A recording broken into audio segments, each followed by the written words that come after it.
Praise the lord. దేవుని యొక్క శక్తి కలిగిన నామానికి స్తోత్రం కలుగునుగాక.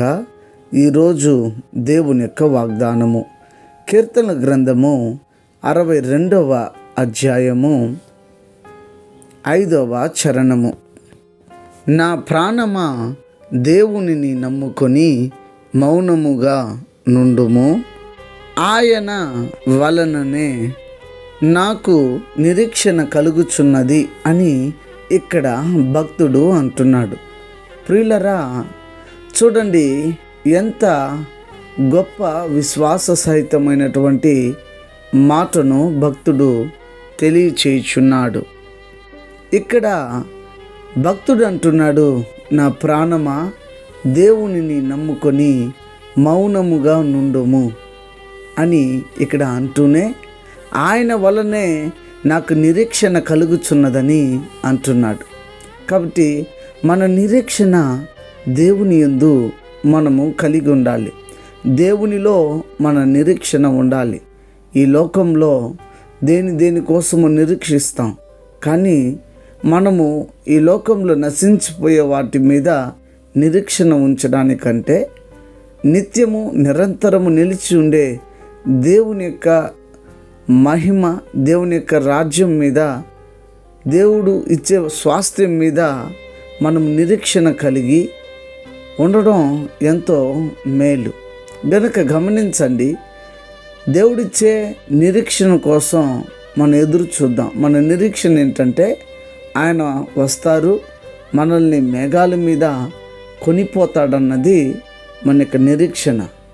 తన యందు నమ్మకం ఉంచిన వారిని దీవిస్తాడన్నది మన నిరీక్షణ. తన రాజ్యంలో, పరలోక పట్టణంలో ఉన్నతమైన స్థానం ఇస్తాడన్నది మన నిరీక్షణ. కనుక ఇటు నిరీక్షణ కలిగినటువంటి వారుగా మనం ఉండి దేవుని యొక్క రాజ్యాన్ని చేరుకుందాం. నిరీక్షణ లేనటువంటి క్రైస్తవ జీవితం వ్యర్థము, మృతము. చాలామంది నిరీక్షణ లేకుండా క్రైస్తవ జీవితాన్ని అవలంబిస్తూ ఉన్నారు, కానీ వారు మధ్యలోనే ఆగిపోగలుగుతారు.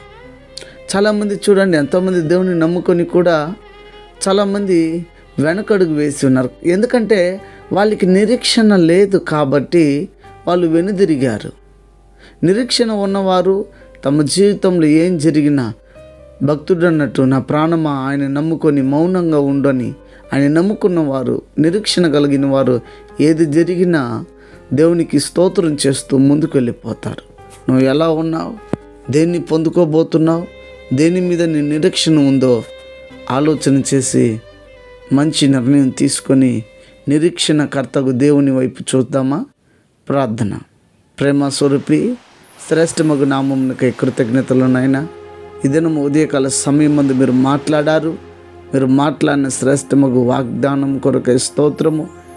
నిరీక్షణ కలిగిన వారమై నీవు చేసే గొప్ప కార్యములను చూసే భాగ్యాన్ని మీరు మాకు అనుగ్రహించండి.